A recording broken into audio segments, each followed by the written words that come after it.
Kita harus belajar betul dengan kehidupan ini. Jangan menyalahkan dunia ini, karena nasib dan takdir kita sudah ada yang ngatur. Kita tinggal menjalani, mensyukuri apa yang telah diberi. Tapi bagi orang-orang yang karena materi, dia tidak akan merasa punya rasa adil sebetulnya.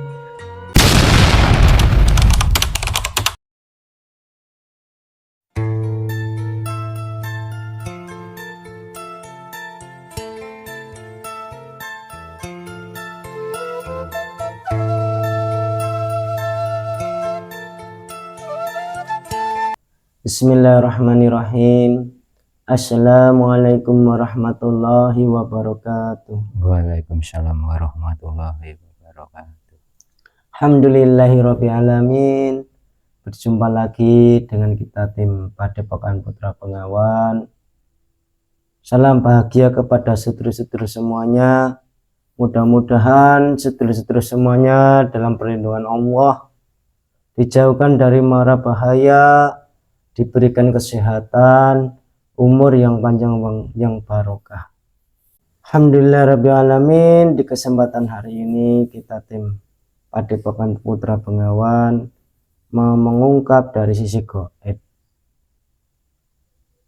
Sebenarnya apa makna dari apa dunia ini tidak adil? Banyak masyarakat yang terkadang berbicara seperti itu, seakan-akan kita itu jauh dari Allah. Untuk itu kita tim Padepokan Putra Bengawan mau menarik sisi gaib yang bisa menjelaskan tentang semua itu. Sebelum kita mulai, saya ucapkan banyak terima kasih kepada sedulur-sedulur semuanya yang ada di dalam negeri ataupun yang ada di luar negeri, yang selama ini sudah membantu berkembangnya channel Padepokan Putra Bengawan dengan menonton, subscribe, like, dan komen.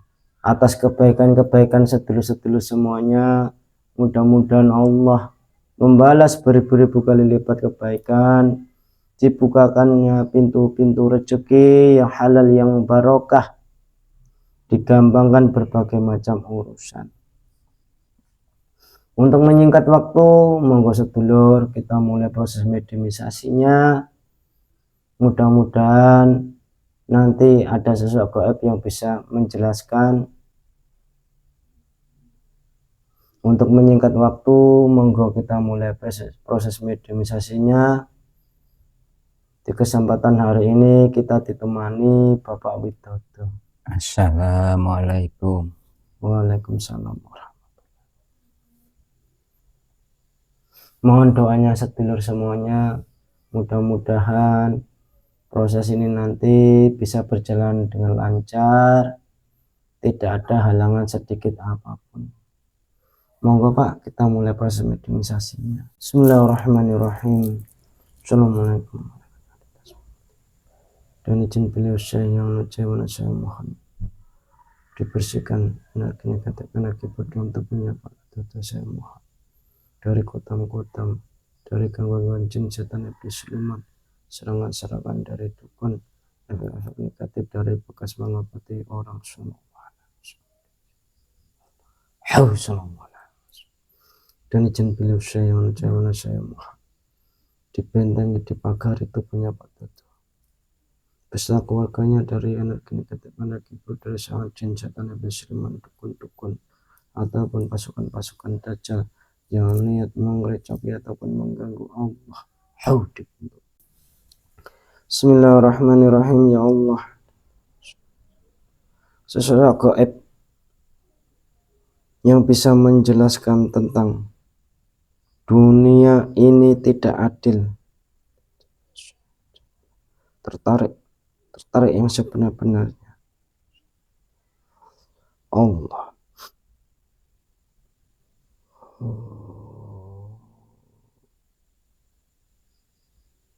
Allah. Allah.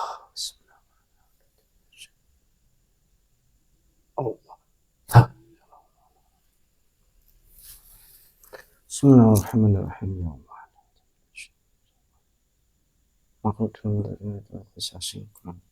Energinya masih untuk memediator dengan sempurna. Kita semuanya terbuka, bisa berbahasa Indonesia baik dan benar. Allah. Mohon maaf, dengan siapa saya berbicara ini? Iya, saya penguasa merbabu. Penguasa merbabu. Iya. Kalau boleh tahu, panjenengan itu sesosok apa? Jin. Wujudnya gimana panjenengan ini? Saya seperti manusia tapi agak besar. Seperti manusia agak besar. Iya. Panjenengan punya nama tidak? Punya. Kalau boleh tahu? Ki Condowongso. Ki Condowongso. Iya. Panjenengan sudah muslim atau belum? Ya, alhamdulillah sudah. Kalau boleh tahu, panjenengan itu penguasa Gunung Merbabu itu, Iya. penguasa di atas penguasanya atau masih penguasa-penguasa yang lain? Enggak, Gus. Masih ada yang lebih tinggi dari saya. Sebelum kita mulai, saya cek dulu ya Mbah ya. Silahkan. Bismillahirrahmanirrahim. Ya Allah. Jika makhluk ini berbohong, mengaku jin, penguasa Gunung Merbabu dan sudah muslim. Jika makhluk ini berbohong, otomatis tanya terpotong-potong. Allah.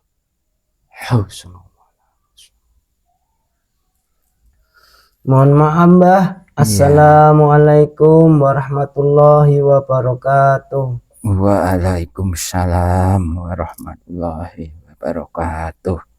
Mohon maaf ya Mbah. Iya. Saya mengganggu istirahat panjenengan. Iya. Saya ucapkan banyak terima kasih atas kehadiran panjenengan di Padepokan Putra Bengawan. Iya, Den.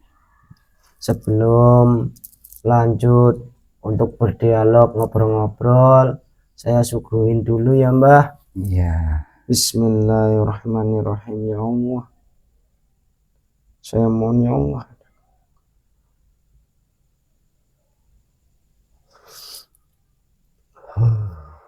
monggo Mbah dinikmati hidangannya. Ya, terima kasih.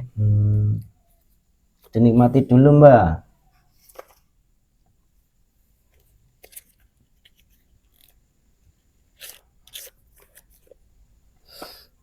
Gini Mbah, Iya. sambil menikmati hidangan, saya itu mau bertanya Mbah.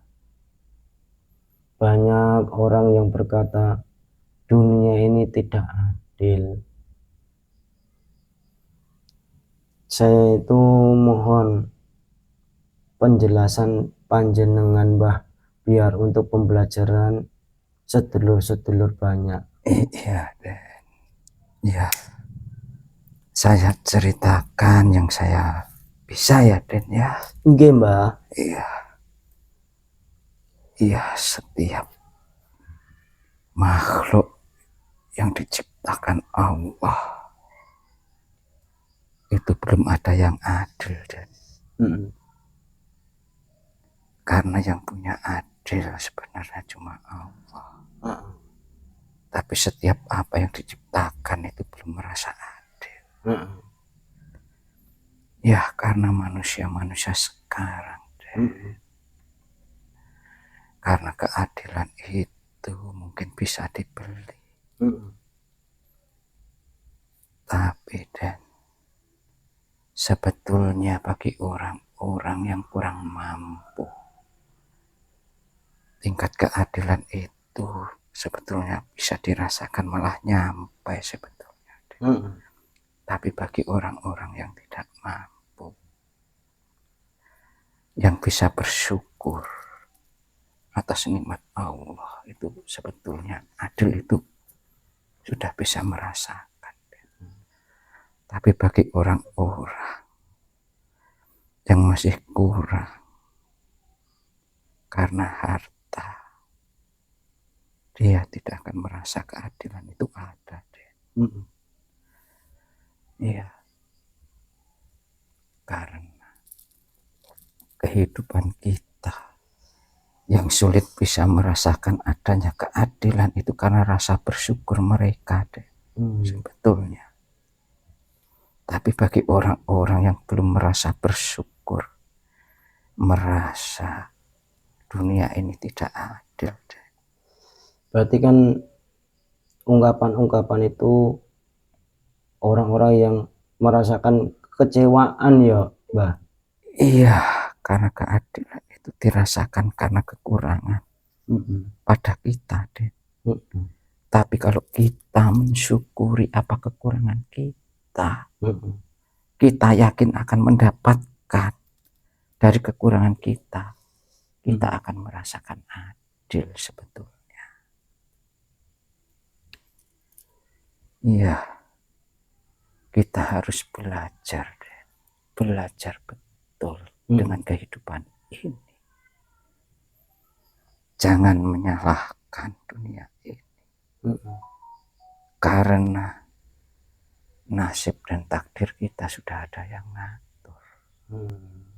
Kita tinggal menjalani, mensyukuri apa yang telah diberi, Tapi bagi orang-orang yang karena materi, dia tidak akan punya rasa adil sebetulnya. Itu kan terkadang itu kan menuntut, Mbah. Iya, menuntut, kenapa sudah bekerja keras tetapi kok tidak bisa sama. Terkadang seperti itu jauh lebih parah bagi kita yang sudah melakukan ibadah, merasa benar kok masih diuji. Itu dan yang paling dirasakan, merasa kita ibadahnya sudah pol-polan, tapi kok masih diuji. Nah, itu kan timbul rasa tidak adil dalam hatinya. Ya, apapun ibadah kita kalau diukur dengan pikiran kita tidak akan mendapatkan keadilan sebetulnya. Itu kan kalau bisa ditelaah atau dipahami ya, Mbah, bahwa ketidakadilan itu kan sebenarnya itu wujud kasih sayang Allah agar hambanya itu mendekat merayu Allah ya, Mbah, itu sebenarnya. Iya, karena mereka tidak bisa melihat yang jauh lebih rendah, yang dipandangannya mereka yang ada di atasnya. Makanya tidak akan ada syukur bagi mereka kalau melihatnya itu yang di atas kita. Tapi kalau kita melihat yang ada di bawah kita, kita sudah merasakan nikmat sebetulnya. Terus saya itu pernah dengar, Mbah. Iya. Ada orang yang bercerita gini, Mbah, ceritanya loh. Saya ini sudah sholat, sudah puasa, tidak melakukan maksiat. Kenapa kok hidupku miskin? Sedangkan dia yang tidak pernah sholat, banyak maksiat, tetapi kenapa tidak pernah sakit, tidak ada masalah, dan hidupnya serba enak, bergelimbang harta, Mbah. Kadang dengar kayak gitu. Iya, karena mereka tidak menyadari dan kalau dia diberi kekayaan dengan iman, dan sebetulnya orang yang melakukan ibadah yang sudah baik itu sebetulnya kan kita sudah diberi kenikmatan iman yang lebih dari mereka yang masih berkurang ibadahnya tapi diberi harta yang cukup. Apa iman bisa dibeli deh?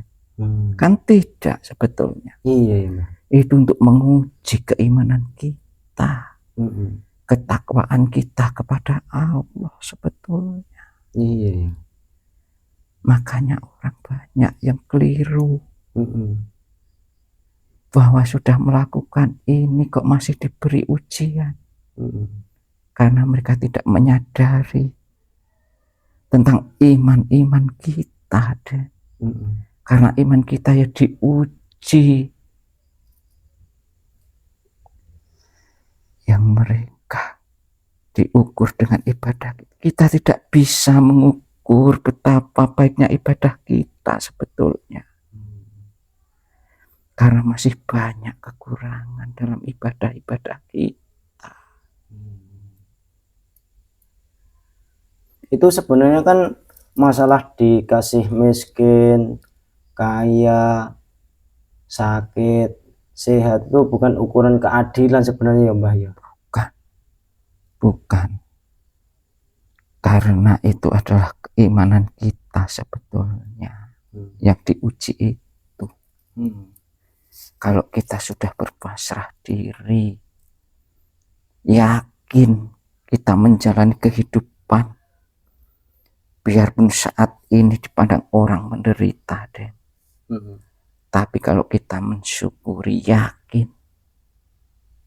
dengan ketentuan Allah, pasti kita akan diberi jauh lebih banyak. Dan sebetulnya kan terkadang kalau kita tuh sabar ya Mbah ya, kita sebagai orang tua terkadang hidupnya susah, tapi lain waktu Allah itu memberi kaya itu kepada anak turun kita. Terkadang seperti itu ya Mbah ya, yang bisa membahagiakan. Iya, karena orang-orang sekarang yang dinilai bahagia itu kalau sudah dicukupi materi deh. Yang sudah bergelimang harta merasa bahagia, tapi itu tidak deh. Banyak orang yang sudah banyak harta tapi hidupnya juga menderita, itu juga banyak deh. Itu menderita karena keadaan pikiran-pikiran yang kurang sesuai itu ya. Ya karena hatinya kan tidak tenang deh. Kurang berpasrah diri.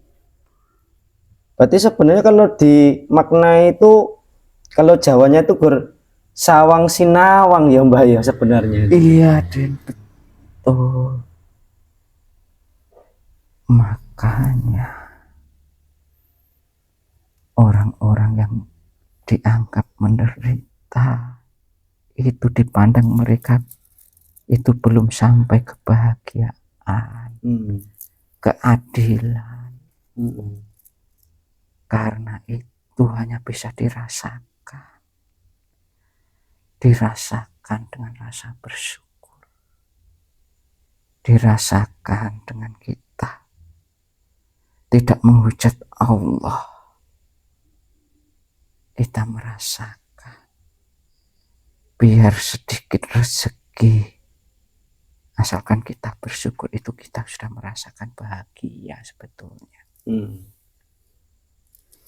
Kan terkadang itu orang itu berbicara Tuhan tidak adil itu kebanyakan itu diukur dari materi dan keadaan syariatnya saja ya Mbah. Sedangkan Allah itu kan ya maha adil. Itulah orang-orang yang salah, yang sudah tertutupi hatinya karena keego-egoan dirinya. Sebetulnya Allah itu maha adil, tapi kalau kita dunia suruh adil tidak bisa. Wong dunia itu yang menciptakan Allah. Karena di dunia ini hanya sebuah perjalanan, mengukur kita, keimanan kita. Kita berpasrah diri kepada Allah, bukan kepada materi sebetulnya. Tapi kebanyakan orang berpasrah diri kepada materi. Melihat orang yang tidak beribadah diberi rezeki, tapi yang sudah beribadah malah dikasih ujian. Itu sebetulnya dikasih ujian semua. Ya, yang dikasih harta itu juga ujian. Apa dia akan ingat kepada Allah? Dan yang belum dikasih rezeki seperti mereka, itu ya dikasih ujian. Betapa orang-orang yang dikasih ujian, kekurangan itu ternyata mereka malah bisa mensyukuri nikmat Allah. Berarti apa bisa sabar gitu ya Mbak? Iya. Karena diuji sakit, itu karena untuk mengurangi dosa-dosa kita. Oh, ternyata sakit itu untuk pengguguran dosa-dosa kita toh Mbak? Iya. Dengan catatan kita bisa menerima, bersyukur, kita masih bisa merasakan rasa-rasa sakit itu, rasa-rasa penderitaan itu. Tapi kalau kita sudah tertutupi dengan nafsu, kita tidak akan sampai ke rasa itu deh. Berarti sebenarnya kan rasa sakit dengan kita menerima sabar itu kan penuh hadiah-hadiah dari Allah ya sebenarnya. Iya. Tapi kadang orang diberi itu kan sebuah nasihat deh. Pengingat, teguran bahwa kita itu masih penuh dengan dosa. Makanya ya dikasih sakit, dikasih kekurangan. Itulah untuk menguji keimanan kita kepada Allah sebetulnya. Dan sebaik-baiknya kenikmatan ya nanti di akhirat ya Mbak. Iya. Makanya banyak yang bangga, banyak bicara, saya sudah dikasih ini, Allah adil. Tapi bukan itu nanti kalian juga bertanggung jawab karena semua harta-hartamu itu sebuah titipan, sebuah amanah yang harus kamu bagikan sebetulnya.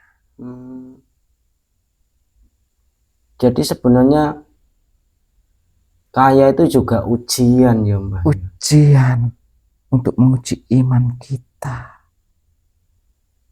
rasa dermawan kita kepada saudara kita sebetulnya.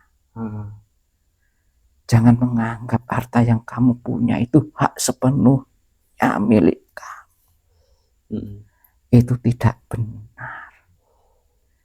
Karena kamu diberi harta yang melimpah, itu dititipi saudara-saudaramu yang belum mampu, agar kamu bisa melihat di bawahmu, bukan menyaingi di atasmu sebetulnya.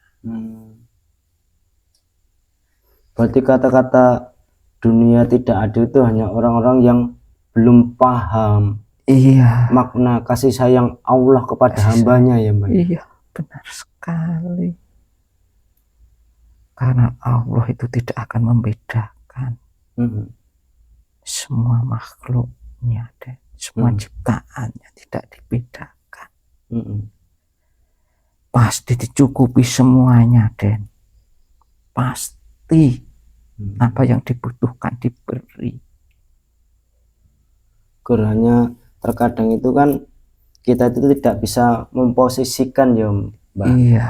Kita itu siapa dan Allah siapa. Terkadang kita itu hanya meminta menuruti nafsu-nafsu kita, sedangkan kita itu kan ciptaan. Ya kita harus berserah, betul. Berarti harus mengembalikan sebenarnya kita itu siapa dan Allah itu siapa, itu harus dikembalikan ya Mbak. Iya jelas. Makanya banyak orang-orang tergiur karena kekayaan, dianggapnya nanti sudah enak. Tapi tidak, itu pertanggungan jawabnya juga besar nanti di sana. Apalagi yang merasa ibadahnya sudah baik, itu nanti juga ada pertanggungan jawabnya sendiri. Lebih baik yang orang tidak mengatakan saya sudah bisa ini, tapi dia tekun, itulah yang akan meringankan beban kita di sana. Jangan merasa kita itu memiliki, menguasai apa yang ada di dunia ini. Sedangkan diri kita saja, kita itu tidak kuasa dengan diri kita sebetulnya. Iya, kalau kita itu tidak dikasih sehat Allah itu ya tidak bisa apa-apa. Iya. Tapi bagi umat Rasulullah, ya kita harus menyadari bahwa semua itu hanyalah titipan, itu hanyalah ujian. Karena Rasulullah sendiri juga diuji. Iya, padahal kekasihnya Allah itu ya Mbah ya. Padahal beliau apapun bisa. Tapi beliau juga diuji karena untuk memberi contoh kepada umatnya sebetulnya. Dan sebaik-baiknya suri tauladan ya beliau, Kanjeng Nabi Muhammad itu ya Mbah. Apa Rasulullah tidak pernah mengalami kelaparan? Mengalami beliau.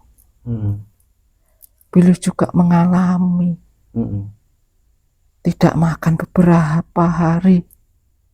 Beliau juga mengalami. Tapi beliau bersabar. Karena akhlak beliau itu baik, makanya diberi contoh. Ya, karena perjalanan beliau itu kalau kita pelajari, kita ikuti, itu indah sebetulnya. Berarti kalau manusia itu kembali dan mengikuti apa yang dicontohkan Kanjeng Nabi Muhammad SAW itu, kata-kata dunia tidak adil itu sebenarnya tidak ada ya Mbak ya. Iya, karena kehidupan itu ditentukan oleh takdir kita. Kita tidak bisa merubah nasib, kecuali Allah yang merubah. Tapi kalau nasib masih kita bisa merubah, asal kita punya kemauan sebetulnya. Terkadang masalah jodoh aja banyak orang yang memilih. Itu sebetulnya tidak. Kalau kita itu menjalani takdir, kita tidak bisa memilih. Ya sudah ditentukan. Kadang orang tidak menyadari itu deh. Terima kasih Mbah atas penjelasan-penjelasan masalah dunia itu tidak adil. Mudah-mudahan ini nanti bisa bermanfaat khususnya untuk diri saya pribadi dan umumnya untuk sedulur-sedulur yang lain ya Mbah ya. Dan sebelum panjenengan undur diri, pesan-pesan apa yang perlu disampaikan kepada sedulur-sedulur Mbah? Berhati-hatilah untuk mengucap, karena ucapanmu itu ada pertanggungan jawab. Jangan suka bicara banyak, lebih baik kita banyak diam sebetulnya, agar kita tidak terlalu banyak menanggung beban dari mulut kita. Ya, itu aja Den. Ya, terima kasih ya Mbah atas kehadirannya di Padepokan Putra Bengawan. kami bila menanggapi kehadiran panjenengan banyak kekurangan kesalahan ya mohon maaf sebesar-besarnya ya Mbah. Iya, saya minta maaf karena Iya. yang saya bicarakan itu karena kebodohan saya. Ya Mbah.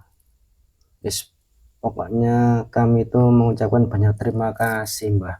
Iya, Tidak sama-sama bisa deh. membalas apa-apa, mudah-mudahan wejangan-wejangan panjenengan ini bisa menjadi amal ibadah panjenengan Mbah. Iya, terima kasih. Nggih.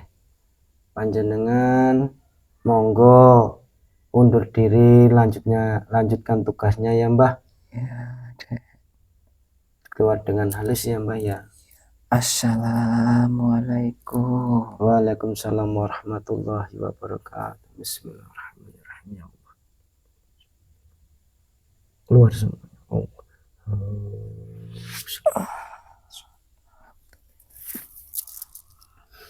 Sekian pemirsa dialog kita dengan sesosok jin dari Gunung Merbabu.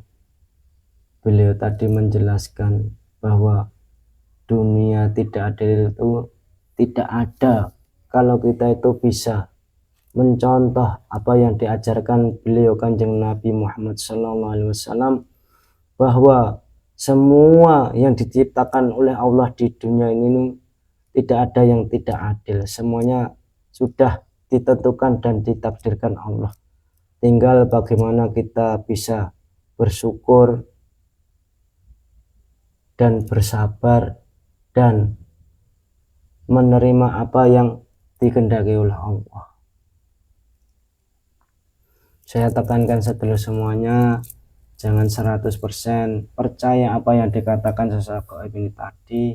Ambil saja sisi positifnya, mudah-mudahan bisa menambah wawasan, pengalaman, pengetahuan, dan lebih-lebihnya semakin iman dan takwa kepada Allah. Kami tim Padepokan Putra Bengawan mohon undur diri. Jika ada kekurangan kesalahan, mohon maaf yang sebesar-besarnya. Bila taufik wal hidayah, akhiru salam. Assalamualaikum warahmatullahi wabarakatuh. Waalaikumsalam warahmatullahi wabarakatuh.